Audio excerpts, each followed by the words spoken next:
नमस्कार, Navbharat times explainer में आपका स्वागत है। आपके साथ मैं हूं विनीत त्रिपाठी। अरावली शब्द पिछले एक महीने से आपने इस शब्द को खूब सुना होगा। कारण था जनता का आक्रोश। अरावली हमारी देश की धरोहर है। अरावली को नहीं मिटने देंगे। अरावली बचाओ, देश बचाओ।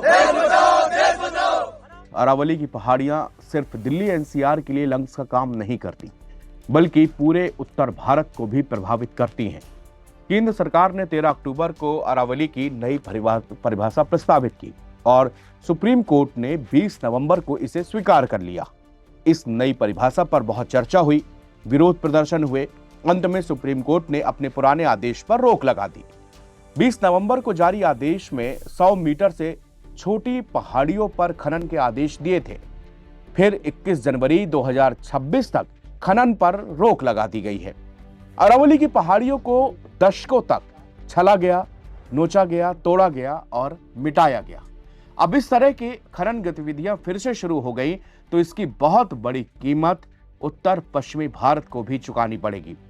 1 अरब साल से भी ज्यादा पुरानी अरावली दुनिया की सबसे पुरानी पर्वत श्रृंखलाओं में से एक है, जो पृथ्वी की टेक्टोनिक प्लेटों के टकराने से प्री कैम्ब्रियन युग के दौरान बनी थी। ये लगभग 700 किलोमीटर लंबी श्रृंखला 4 राज्यों यानी गुजरात, राजस्थान, हरियाणा और दिल्ली और 37 जिलों में फैली हुई है, जिसमें से 560 किलोमीटर राजस्थान में है।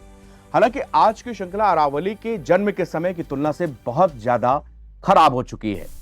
इसका क्षरण प्राकृतिक कारणों और मानवीय गतिविधियों दोनों के कारण हुआ है। फिर भी अरावली अमूल्य पारिस्थितिक सेवाएं प्रदान करती है।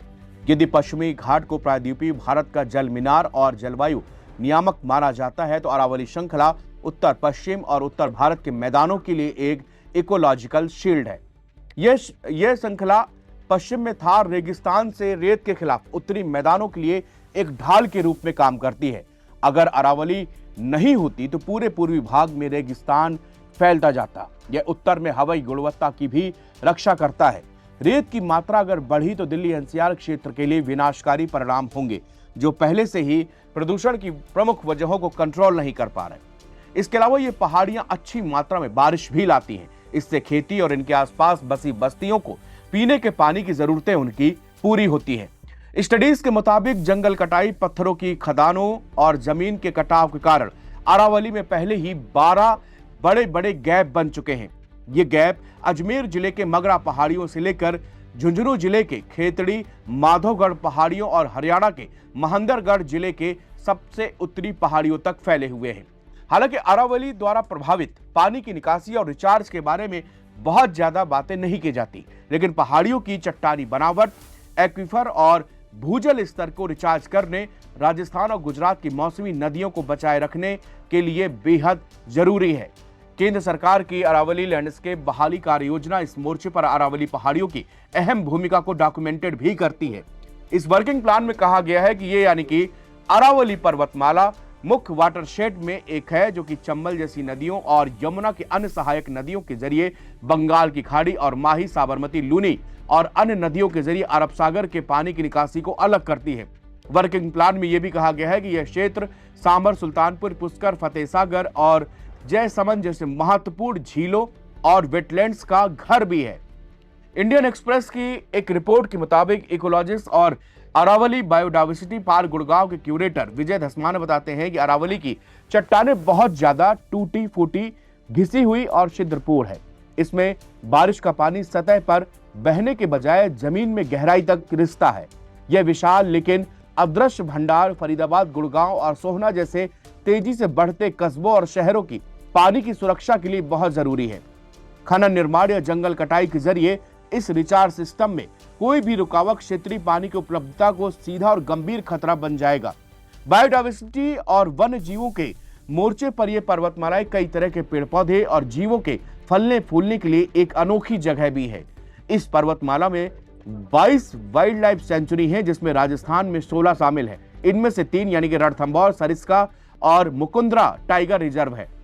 इस लैंडस्केप में पाए जाने वाले मुख्य जीवों में बाघ, तेंदुआ, स्लॉथ भालू, सांबर, चीतल, रेगिस्तानी लोमड़ी, काला हिरण, लकड़बग्घा, भेड़िया, सियार, घड़ियाल, मगरमच्छ जैसे जीव शामिल हैं।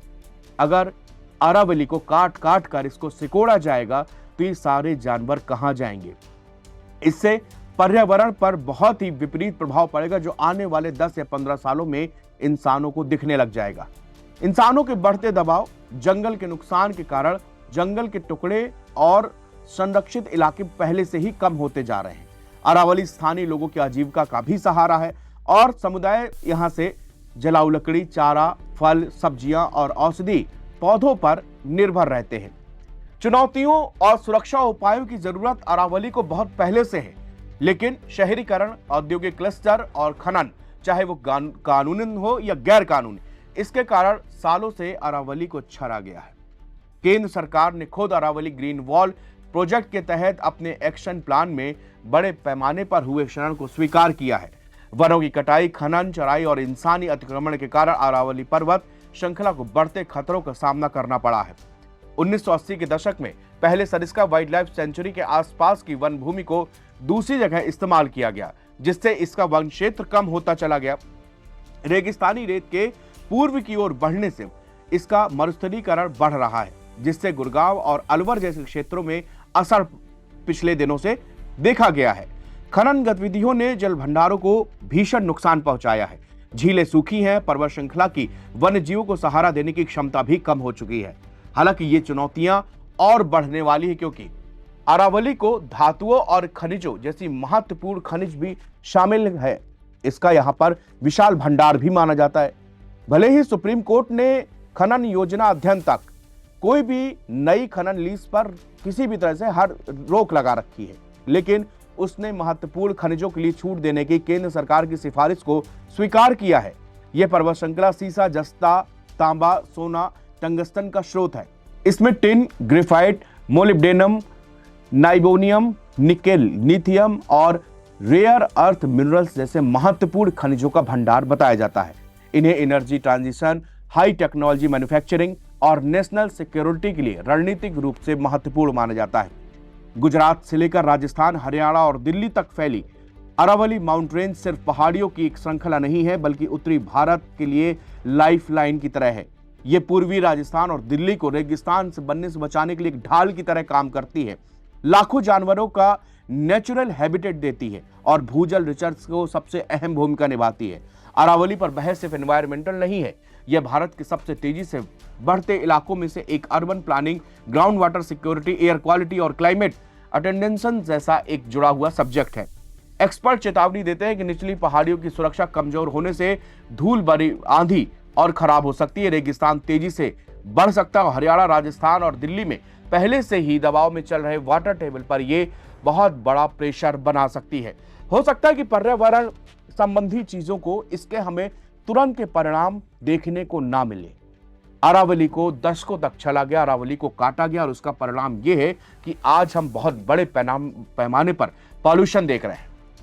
इसके अलावा अरावली की जितनी भी रेंज फरीदाबाद या गुड़गांव या सोहना या आसपास के मांगर वनी विलेज तक लगती है, यहां पर जानकार बताते हैं कि बहुत बड़ी तादाद लेपर्ड की हुआ करती थी, लेकिन अब जब से इसको लगातार इसके पेड़ काटे गए, लगातार इसको छड़ा गया, यहाँ पर बड़े बड़े फार्म हाउसेस बना दिए गए, लोगों ने यहाँ पर जमीनें खरीदनी, एक्वायर, पहाड़ के एक्वायर करने लगे, तब से अब उन जानवरों के रहने का बसेरा नहीं है। और यही कारण है कि गुड़गांव, सोहना और इस तरफ लेपर्ड यानी तेंदुओं के शहर में प्रवेश करने के मामले भी पिछले दिनों से बहुत ज्यादा बढ़े हैं।